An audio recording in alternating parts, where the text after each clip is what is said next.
Antes de começar, responda mentalmente 3 perguntas. Não precisa falar em voz alta, só seja honesto. Pergunta 1. Na última reunião importante que você participou, quantas das suas ideias foram implementadas? 0? 1? Nenhuma foi levada a sério? Pergunta 2. Quando você tenta impor respeito, sendo direto, sincero, falando o que pensa, as pessoas te ouvem ou te ignoram? Pergunta 3. Você já percebeu que tem colegas, amigos ou até parentes que conseguem o que querem sem esforço, enquanto você tenta e continua invisível? Se você respondeu sim para pelo menos 2 dessas perguntas, você está fazendo algo errado. E não é falta de competência, não é falta de inteligência, é falta de método. Porque existe uma verdade que ninguém ensina. Quem controla o que os outros acreditam, governa sem precisar lutar. Isso não é autoajuda, é Maquiavel. Não o Maquiavel dos resumos de internet. O Maquiavel que entendia uma coisa brutal. Pessoas não obedecem quem tem razão. Elas obedecem quem controla a percepção. E hoje você vai aprender 7 leis práticas que ele usaria se estivesse vivo, 7 formas de dominar qualquer ambiente sem levantar a voz, sem confronto, sem ser o durão. Só fazendo as pessoas acreditarem que a decisão foi delas. Vamos começar. Lei 1. Nunca mostre que você quer algo. A primeira lei é a mais contra-intuitiva. Se você quer respeito, não peça respeito. Se você quer uma promoção, não demonstre que precisa dela. Se você quer que alguém te ouça, não force a conversa. Por quê? Porque o desejo exposto é fraqueza exposta. Maquiavel escreveu algo devastador. Quem demonstra necessidade perde o poder de barganha antes mesmo de negociar. Pensa comigo, você já viu alguém que fica tentando ser engraçado em uma roda de amigos? Ele conta piada atrás de piada, ri antes de terminar, olha ao redor esperando validação. O que acontece? Ninguém ri de verdade, porque ficou óbvio demais que ele precisa ser aceito. Agora pensa na pessoa que não força nada. Ela fala pouco, mas quando fala, todo mundo escuta. Por quê? Porque ela não precisa provar nada. Parece frieza? Não, é controle. A diferença entre ser ignorado e ser respeitado está aqui. Quem demonstra necessidade vira refém. Quem esconde a necessidade vira enigma. E enigmas geram curiosidade. Curiosidade gera atenção. Atenção gera poder. Então a primeira lei é simples. Esconda o desejo. Mostre indiferença estratégica. Mas cuidado, indiferença não é ser babaca, é ser seletivo. É não estar disponível o tempo todo. É não responder mensagem em 3 segundos. É não tentar impressionar ninguém. Você não ignora as pessoas. Você só não precisa delas. E quando você não precisa de ninguém, todo mundo quer estar perto de você. Aqui vai um exemplo que você pode aplicar amanhã mesmo. Tem aquela pessoa no trabalho que sempre te procura pedindo ajuda, opinião, validação. E você sempre responde na hora. Sempre disponível. O que acontece? Ela te trata como ferramenta, não como autoridade. Agora imagina que você começa a demorar 3 horas para responder. Ou diz, tô ocupado agora, a gente fala depois. Não com grosseria, só com neutralidade. Em uma semana, a dinâmica muda. Porque agora seu tempo tem valor. E quem valoriza seu tempo, valoriza você. Lei 2. Deixe os outros falarem primeiro, segunda lei. E aqui é onde a maioria erra feio. Você entra em uma reunião, tem uma ideia boa, quer mostrar que sabe.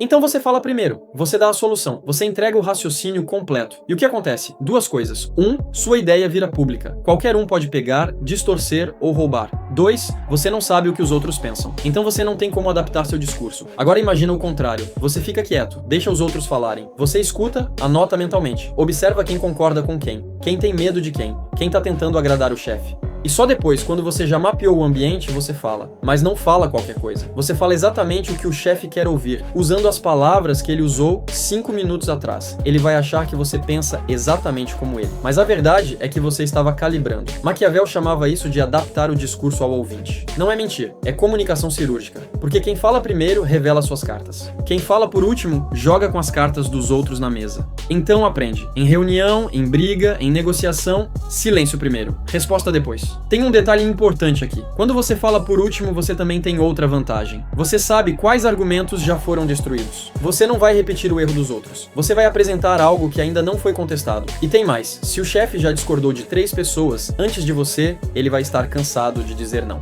Quando você falar algo que faça sentido, ele vai dizer sim só para encerrar a conversa. E você vai ser lembrado como aquele que resolveu. Não porque você é mais inteligente, porque você esperou. Lei 3. Faça favores que criam dívida. Terceira lei. Agora a coisa fica interessante. Todo mundo fala de fazer networking, ser prestativo, ajudar as pessoas. Isso é bonito, mas inútil. Porque ajudar de graça não gera lealdade, gera esquecimento. Maquiavel não falava em ser bonzinho. Ele falava em criar dependência. A lógica é essa: você não ajuda todo mundo. Você escolhe uma pessoa estratégica e ajuda ela em algo que ela não consegue resolver sozinha. Algo que gera impacto. Mas aqui está o pulo do gato. Você não cobra nada na hora. Você só lembra sutilmente que você ajudou. Não precisa ser grosseiro. Só precisa deixar claro que aquele favor não foi esquecido. Imagina, você ajuda um colega a entregar um relatório urgente. Salva o cara.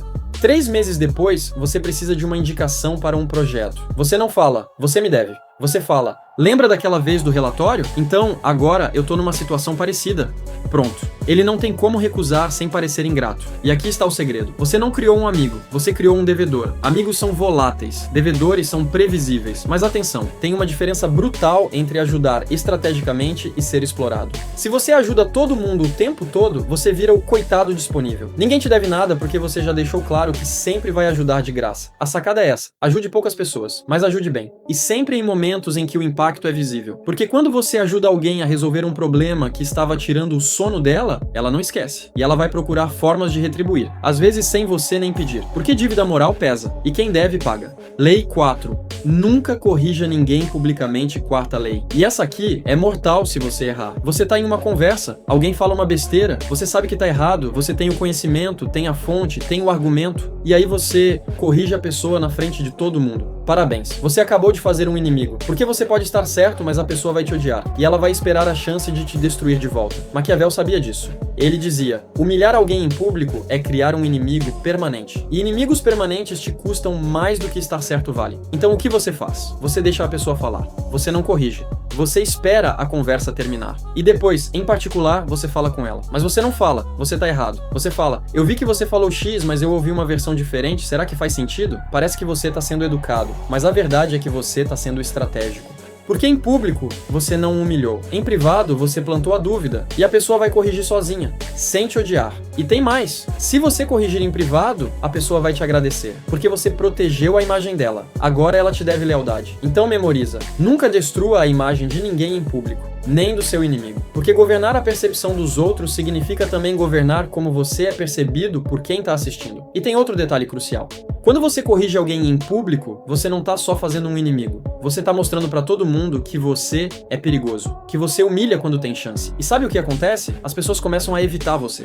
Não porque você tá errado, porque você é imprevisível. E ninguém quer ser a próxima vítima. Agora, se você sempre corrige em privado, você constrói reputação diferente. Você vira o cara que ajuda em vez do cara que ataca.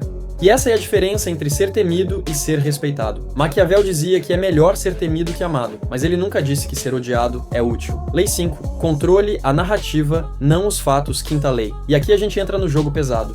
Fatos não importam. O que importa é a história que você conta sobre os fatos. Você pode fazer um trabalho impecável, entregar tudo no prazo, resolver problemas que ninguém mais resolveu e ser ignorado. Por quê? Porque ninguém viu. Ou pior, viram, mas não entenderam o valor. Então você precisa controlar a narrativa. Isso não é se vender, é garantir que os outros interpretem suas ações da forma que você quer. Exemplo prático, você resolve um problema técnico complexo. Se você só mandar um e-mail falando problema resolvido, ninguém entende a dificuldade. Mas se você mandar, identifiquei 3 gargalos críticos, testei 5 soluções, implementei a mais escalável e agora o sistema está 40% mais rápido, pronto, você criou uma história. Pergunta, você acha que alguém que só faz o trabalho ou alguém que conta a história do trabalho é promovido mais rápido? A resposta é óbvia, porque quem governa o que os outros acreditam, governa sem precisar lutar. E essa é exatamente a frase que Maquiavel usaria hoje. Agora eu vou te dar um exemplo real que acontece todo dia. 2 funcionários fazem o mesmo trabalho, mesmo resultado, mesma qualidade, mas um deles sempre manda e-mail pro chefe com cópia para a equipe explicando o que fez. O outro só entrega e fica quieto. Adivinha quem é promovido? O que mandou o e-mail. Não porque ele trabalhou mais, porque ele controlou a narrativa. Ele garantiu que todos vissem o esforço. E no mundo corporativo, o que não é visto, não existe. Então aprende. Não basta fazer. Tem que fazer e garantir que as pessoas certas saibam que você fez. E aqui vai o detalhe que separa os amadores dos estrategistas. Você não conta a história pra todo mundo, você conta pra quem importa. Se você fica se gabando em todo canto, você vira chato. Mas se você estrategicamente deixa o chefe saber, deixa o gerente saber, deixa aquela pessoa influente saber, você constrói reputação sem parecer desesperado. Lei 6. Use o silêncio como arma, sexta lei. Simples, devastadora. Você não precisa falar muito para dominar uma conversa. Na verdade, quanto menos você fala, mais peso suas palavras têm. Maquiavel observava isso nos líderes de sucesso. Eles falavam pouco, mas quando falavam, era final. Não tinha debate, não tinha questionamento. Por quê? Porque silêncio gera desconforto. E quem controla o desconforto, controla a sala. Testa isso amanhã. Alguém te critica. Alguém te acusa de algo. Em vez de se defender imediatamente, você só fica em silêncio. Olha para a pessoa. 3 segundos, 5 segundos. Faça isso. Só uma vez. E veja o que acontece. A pessoa vai começar a se justificar. Vai tentar preencher o vazio, vai recuar. E você nem precisou falar nada. Porque silêncio não é passividade. É controle absoluto da atenção. Tem uma coisa que ninguém te ensina. A maioria das pessoas tem pavor de silêncio. Elas precisam preencher cada segundo com palavras. E isso as torna previsíveis. Quando você domina o silêncio, você domina a pressão. Porque enquanto os outros ficam nervosos tentando explicar, justificar, convencer, você só observa. E quanto mais eles falam, mais eles revelam. Tem um CEO famoso que faz isso em reuniões. Quando alguém apresenta uma ideia ruim, ele não critica. Ele só fica em silêncio, olhando. E em menos de 30 segundos, a pessoa já tá se desculpando, já tá voltando atrás, já tá admitindo que a ideia não era tão boa assim. Ele não precisou falar nada. O silêncio fez o trabalho. E tem outro uso devastador do silêncio. Quando alguém te ofende, te provoca, tenta te tirar do sério, se você rebate, você perde. Porque você mostrou que foi atingido. Mas se você só olha, respira e não responde, você acabou de virar inabalável. E quem não consegue te abalar, não consegue te controlar. Lei 7. Nunca revele seu método, sétima e última lei. Se você usar tudo que eu falei aqui e funcionar, você vai ser tentado a explicar. Vai querer ensinar, vai querer mostrar como você fez. Não faça isso, porque no momento em que você revela o método, você perde o poder. Maquiavel era claro. O príncipe que revela suas estratégias deixa de ser temido e passa a ser previsível. E o previsível é controlável. Então guarda isso. Você pode ser respeitado, admirado, até temido, mas nunca explicado. Porque no momento em que as pessoas entendem como você opera, elas começam a jogar contra você. Então você domina em silêncio. Você governa sem alarde. Você controla sem que ninguém perceba que está sendo controlado. E essa, no fim, é a única forma de poder que dura. Aqui vai um exemplo que vai fazer sentido. Você conhece alguém que é extremamente influente. Todo mundo respeita, todo mundo escuta, e um dia alguém pergunta: como você consegue isso? Se a pessoa for inteligente, ela vai dar uma resposta vaga. Ah, sei lá, acho que é experiência, mas nunca vai revelar o método real. Porque o método real envolve anos observando padrões, calibrando discursos, escolhendo batalhas, criando dívidas, controlando narrativas. E se ela contar isso, duas coisas acontecem. Primeiro, as pessoas vão achar manipulação e vão começar a desconfiar. Segundo, as pessoas vão usar as mesmas táticas contra ela. E aí o jogo fica empatado. Então a regra é clara: aprenda, use, domine, mas nunca ensine. Porque poder compartilhado é poder diluído. E você não quer ser apenas mais um no jogo. Você quer ser o único que sabe as regras de verdade. Agora você tem 7 leis, 7 formas de dominar ambientes, pessoas, conversas, sem violência, sem confronto, só controle estratégico. Mas antes de você sair daqui e aplicar isso tudo, eu quero que você responda uma última pergunta. Não para mim, para você mesmo. Se você controla o que os outros acreditam, você governa sem precisar lutar. Mas até onde você iria? Você usaria isso para proteger sua carreira? Para garantir que sua família tenha segurança? Para não ser pisado mais uma vez? Ou você tem medo de virar aquela pessoa? Porque Maquiavel não te julgaria. Ele só diria uma coisa: quem tem medo de usar poder será sempre governado por quem não tem. Agora decide.